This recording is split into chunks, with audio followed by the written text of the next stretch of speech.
Loose था। तो याकूब ने मन्नत मानी, कहा यदि परमेश्वर मेरे संग रहकर इस यात्रा में मेरी रक्षा करे और मुझे खाने के लिए रोटी और पहनने के लिए कपड़े दे और अपने पितरों के घर में कुशल क्षेम से लौट आऊं, तो यहोवा तू ही मेरा परमेश्वर ठहरेगा। आमीन। और उसने कहा, और यह पत्थर जिसको मैंने खंबा खड़ा किया था परमेश्वर का भवन ठहरेगा, और जो कुछ तू मुझे दे उसका 10वां भाग में अवश्य तुझे दिया करूंगा।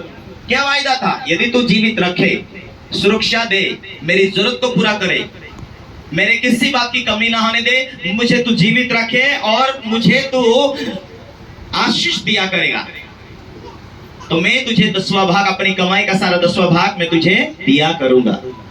Hallelujah, hallelujah. बोलो, परमेश्वर वायदों का पक्का है। परमेश्वर वायदा करता है, परमेश्वर वायदा निभाता है। आमीन, हालेलुया। आइए मेरे साथ में आगे पढ़े।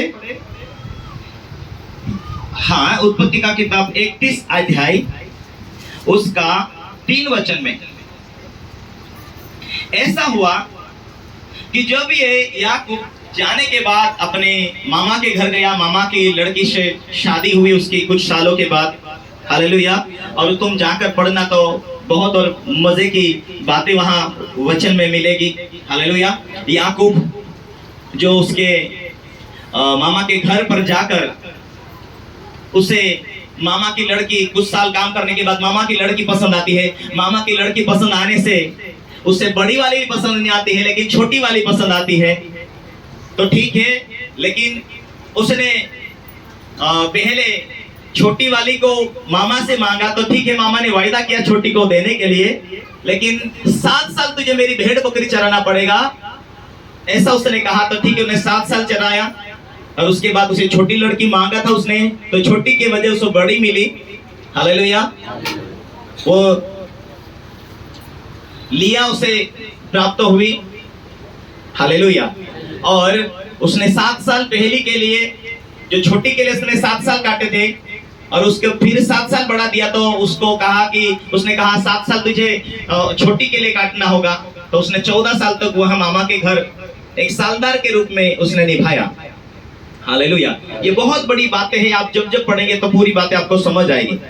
लेकिन होता क्या, इतने साल रहने के बाद उसका मामा को ये कहता है कि देखो, मैं तेरी भेड़ बकरी तो चरा रहा हूं मामा, लेकिन मुझे क्या मिलेगा? हालेलुया। मामा ने कहा, मेरी भेड़ बकरी तो चरा रहा है, यदि तेरी जो कमाई होगी, तेरी जो आवक होगी, एक काम कर, मेरी सारी बकरी सफेद है और सारी बकरी सफेद है, और सफेद बकरी में से कोई काला बच्चा जने वो तेरा होगा। हालेलुया। समझ रहे? हालेलुया। अभी बकरा भी सफेद हो और बकरी भी सफेद हो तो काला बच्चा देगी, ये नामुमकिन दिखेगा, बेचानस। हालेलुया। 100 में से एक आधा ही। पढ़ो मेरे साथ में। हाँ, आपको समझ आने की चाहिए, इसीलिए आप 6 से उसी पहले से 31 से 1 का पढ़े। फिर लाबान के पुत्रों की ये बातें याकूब के सुनने में आई। बहुत अच्छा से सुनो। हाँ, पढ़ते जाओ। याकूब ने हमारे पिता का सब कुछ छीन लिया है। हाँ? और और हमारे पिता के धन के कारण उसकी यह प्रतिष्ठा है। हाँ? और याकूब ने लाबान के मुख पर दृष्टि की और ताड़ लिया कि वह उसके प्रति पहले के समान नहीं है। हाँ? तो यहोवा ने याकूब से कहा, अपने पितरों के देश और अपनी जन्मभूमि को लौट जा, और मैं तेरे संग रहूंगा। तब याकूब ने रहल और लिया को मैदान में अपनी भेड़ बकरियों के पास बुलाकर कहा, उसने कहा, अब दोनों पत्नी, पुराने जमाने में 2-2 पत्नी थी, लेकिन बाइबल में मिला करके तुम 2 पत्नी नहीं खोजना जाकर। हालेलुया। वो गया, अब मसीह में नई सृष्टि है। Hallelujah, hallelujah. तो याकूब की 2 पत्नी थी, वो दोनों बहनें थी। हालेलुया। लेकिन उसने भी दोनों पत्नी की जो कामगार की वहां साथ में रोटी पकाने वाली थी, उनको भी रख लिया उसने। 2 की 2 और 2 4 हो चुकी थी उसकी। हालेलुया।